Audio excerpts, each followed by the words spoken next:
Friends, GS study with Sanjeev sir YouTube channel पर आपका हार्दिक अभिनंदन है। First of all good morning. और जैसा कि आप लोग जानते हैं, मैं संजीव कुमार क्रिस्टल हीलर और सोशल एक्टिविस्ट और भगवान जी हनुमान के भक्त, शिव के भक्त और माँ पार्वती के शिष्य। और आप सबों के बीच हम अध्यात्म से जुड़े हुए कुछ तत्व को लेकर आते हैं। तो उस तत्व को हम स्टार्ट करने से पहले हनुमान जी का नाम लेते हैं, उसका मंत्र का उच्चारण करते हैं। ओम नमो हनुमते रुद्रावताराय सर्वशत्रु संहारनाय सर्व रोग हराय सर्व वशीकरणाय रामदूताय स्वाहा। अब नेक्स्ट जो है गॉड। गॉड मतलब GOD, गॉड। गॉड का आज हम लोग फुल फॉर्म जानेंगे। गॉड को हिंदी में भगवान बोलते हैं। भगवान में भौ, गौ, वो, आ का और नौ, इन अक्षर से मिलकर भगवान बना है। भौ से होता है भूमि, गौ से होता है गगन, वो से होता है वायु मतलब हवा। वायु एक मिश्रण है, तो वो से क्या हो जाता है, वायु हो जाता है। और वो में आ की मात्रा बढ़ जाती है तो हो जाता है अग्नि, जिसको बोलते हैं आग। नौ से नीर मतलब पानी। तो जो भी शक्ति इन 5 तत्वों को, भूमि, गगन, वायु, अग्नि और नीर को अपने बस में करने की माददा रखे या रखता हो, वो मेरे लिए भगवान है। तो वैसे भी कहा जाता है जल ही जीवन है। तो इन पांचों तत्व का हमारे जीवन में, हमारे नहीं, हम सभी मनुष्य के जीवन में, सभी 84 लाख योनियों के जीवन में अति महत्वपूर्ण है।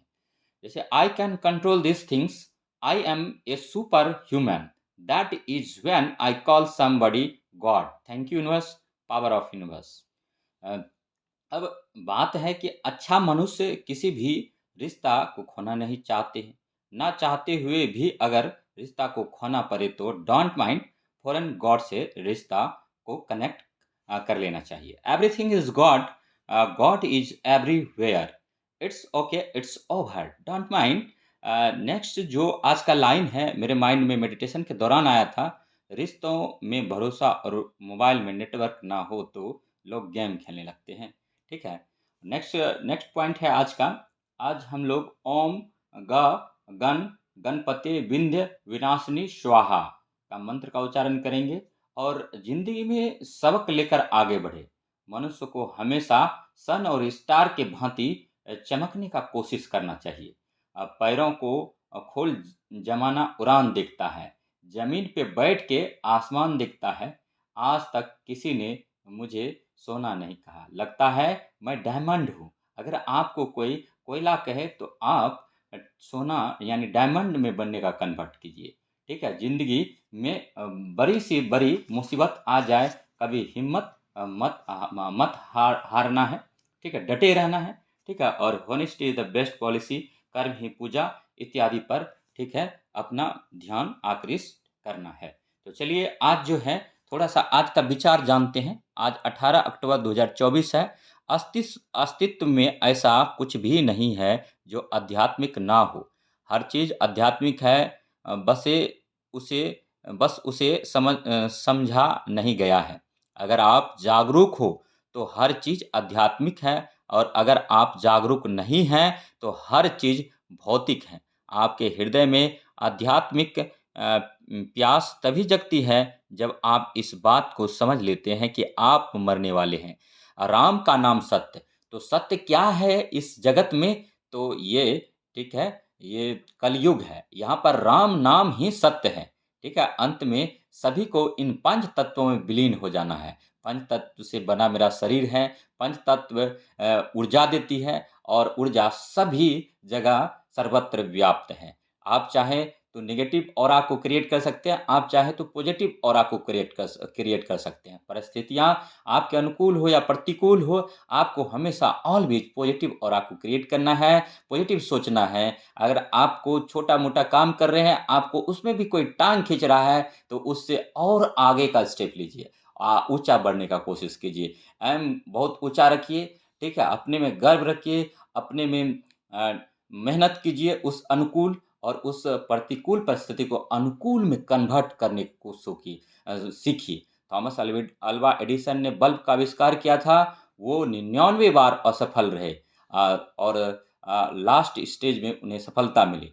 तो लेकिन उनसे जब पत्रकार ने पूछा कि आप असफल क्यों हुए? बोला, असफल हम नहीं हुए, असफल हम सीखे कि इस असफलता से हम सीखे कि 99 प्रकार से इस बल्ब को नहीं बनाया जाता है। तो उसी प्रकार है आज का कुछ और भी विचार है जो कि हम आप सबके बीच साझा करेंगे। तो इसमें है कि अगर आप जागरूक नहीं हैं तो हर चीज़ को भौतिक है। आप हृदय में आध्यात्मिक प्यास आपके हृदय में आध्यात्मिक प्यास तभी जगती है जब आप इस बात को समझ लेते हैं कि मरने वाले राम नाम सत्य है। 3 अच्छे विचार आज का है: सचेत विचार, जागृत विचार, शुद्ध विचार। जीवन क्या है? किसी ने हमसे पूछा जीवन क्या है? तो जीवन तो जन्म और मृत्यु का एक चक्र है। लेकिन यहाँ पर थोड़ा डिटेल में जानेंगे जीवन क्या है। तो जीवन वह है जो हमारे साथ तब घटित होता है जब हम अन्य योजनाएं बना रहे होते हैं। यदि आपको वह रास्ता पसंद नहीं है जिस पर आप चल रहे हैं, तो और आपको सफलता उतनी नहीं मिल रही है, तो दूसरा रास्ता बनाना शुरू कर दें।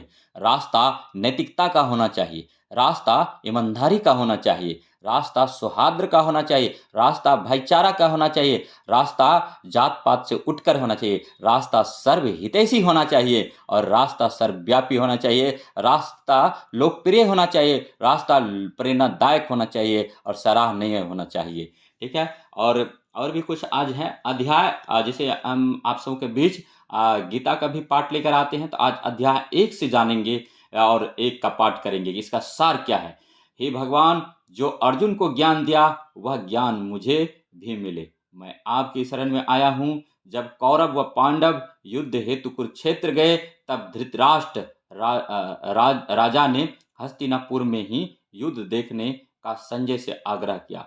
तब श्री वेद व्यास जी, जो कि महाभारत के रचयिता हैं, श्री वेद व्यास जी की कृपा से संजय को दिव्य दृष्टि मिली, वह दिव्य बुद्धि प्रदान हुई और उसी से वे युद्ध में एकत्र सेना का वृतांत सुनाने लगे कि कृष्ण जी अर्जुन के साथ रथ पर युद्ध में आए और प्रतिद्वंदी दल में सब सगे संबंधियों को पाया और कृष्ण जी से कहा कि स्वजनों को मारकर राज्य कामना तो पाप है और हम कुल नाश के दोषी बनेंगे। प्राचीन धर्म नष्ट होंगे, कुल में पाप बढ़ेंगे, कुल स्त्रियां व्यभिचारिणी होगी, वर्ण संकर संतानें होंगी और वे वर्ण संकर संतानें कुल को नाश करने वाले हम पुरुषों को नरक में पहुंचाएंगी। ऐसे कुल का नाश करके राज्य प्राप्ति करना घोर पाप है और इससे अत्यंत दुखी होकर अर्जुन भगवान श्री कृष्ण के सामने हथियार डालकर दुखी होकर बैठ गए। जैसे हम लोग को सुबह प्रातःकालीन उठकर आराध्य देव इष्ट देव की आराधना करनी चाहिए। और एक लाइन आज मेरे दिमाग में आ रहा था, बुद्धिमान व्यक्ति जहाँ पैर नहीं रखता है, मूर्ख वहाँ सर पर दौड़ जाता है। तो सबकी अपनी अपनी सोच है। ठीक है। और जब हम किसी पर उंगली उठाते हैं तो 3 उंगलियां अपनी ओर उठता है। तो इसीलिए हमेशा अगर आप बुरे नहीं हैं, ईमानदार हैं, आपको कोई बुरा कहे, प्रताड़ित करे, तो आपको विचलित नहीं होना है, आपको संशय में नहीं जाना है। आपको ये देखना है कि अगर हम सही हैं तो हम क्यों निगेटिविटी को बढ़ावा दें। आप और पॉजिटिव ऑरा क्लियर कीजिए। ठीक है।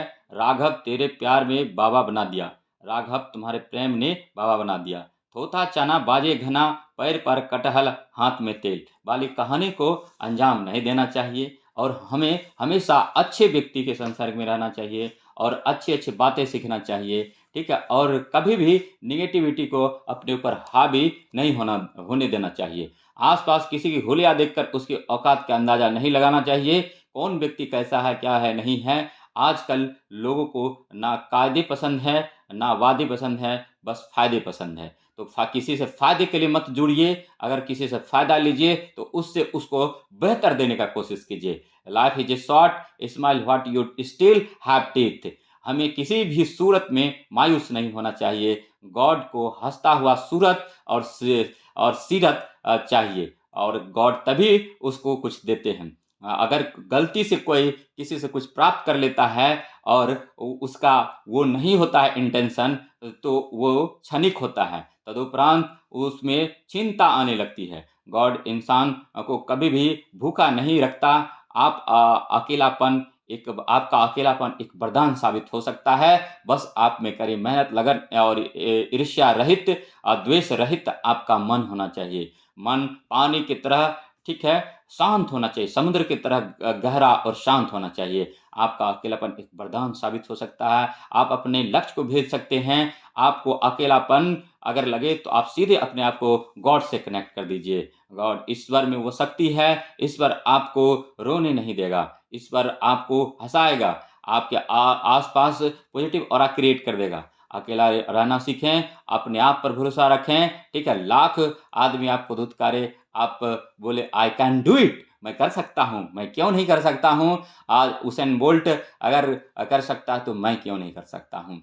पंच तत्वों से उनका भी शरीर बना हुआ है। हमारे देश में बहुत सारे महापुरुष हुए जिन्होंने अपनी विपरीत परिस्थितियों के साथ समझौता नहीं किया और लड़ते रहा और एक दिन इतिहास रचने का काम किया। तो आज का मेरा चिंतन था, सच्चाई और अच्छाई की तलाश में पूरी दुनिया घूम लें, अगर वो हमारे अंदर नहीं है तो कहीं नहीं है। माना कि वक्त सता रहा है, मगर जीना कैसे बता रहा है, ये भी तो देखिए। तो इसीलिए जीना कैसे है और जीना किसको है? जीना आपको है। डिसीजन आपका होना चाहिए। अपने मन और अपने भविष्य का फैसला किसी दूसरे के हाथ में ना सौंपें। लोग कहते हैं पैसा रखो, बुरा वक्त में काम आएगा। हम कहते हैं पैसा से हेल्प टू ईच अदर करो। अगर आपके पास पैसा है तो 5 व्यक्तियों को पैसा दो। उसमें से देखो, कुछ धूर्त होंगे, वो पैसा लेके भाग जाएँगे, लेकिन कुछ अच्छे होंगे, मैक्सिमम भाग जाएँगे, लेकिन कुछ ऐसे होंगे जो राम जैसा सोच रखेंगे और राम बन के और आपको राम समझ के आपके साथ रहेंगे। यहाँ राम का मतलब उस राम से नहीं है, यहाँ राम का मतलब सच्चाई से है, उनके नेक इरादों से है। मैं कहता हूँ भगवान पर विश्वास रखो, बुरा वक़्त कभी नहीं आएगा।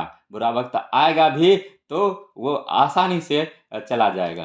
प्रकृति के 3 गुण हैं, सतोगुण, रजोगुण और तमोगुण। हर व्यक्ति में ये 3 गुण होना चाहिए, लेकिन इसमें सबसे अच्छा गुण है सतोगुण। सतोगुण को जो समझ लिया, जो प्राप्त कर लिया, वही ईश्वर का अच्छा दूत है। हर व्यक्ति में ये 3 गुण होना चाहिए, बट सबसे ज़्यादा सतोगुण को बढ़ावा देने वाला व्यक्ति अपने पद, प्रतिष्ठा, कुल, धर्म और अपने कुल की मर्यादा, कुल की गरिमा को बढ़ाती हैं और बढ़ाते रहते हैं, ठीक है? उनका प्रचार-प्रसार करते रहते हैं और बुराई पर अच्छाई का विजय का पाठ पढ़ाते हैं। ऐसे व्यक्ति साक्षात भगवान का दूत होते हैं। परिपक्व वह व्यक्ति है जो बुरी लगने वाली बातों पर भी हँसना सीख जाता है।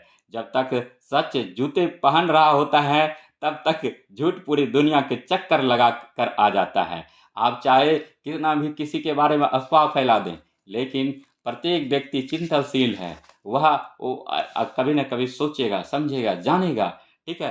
कि क्या इस बात में सच्चाई है? और जिस दिन सच्चाई उजागर हो जाएगी, आप को मुँह की खानी पड़ेगी। तो इसीलिए अफ़वाहों से बचें और गलत अफ़वाह मत फैलाएँ, ठीक है? इसी और आशा और विश्वास के साथ मैं संजीव कुमार, क्रिस्टल हीलर और हेल्प टू ईच अदर में विश्वास रखने वाला, अपनी वाणी को विराम देता हूँ। मिलते हैं कल 19 अक्टूबर मॉर्निंग थॉट्स के लेकर के लिए। अगर वीडियो अच्छा लगे तो GS study with Sanjeev sir YouTube channel को लाइक एंड सब्सक्राइब कीजिए। तो मिलते हैं नेक्स्ट वीडियो में, तब तक के लिए जय हिंद, जय भारत।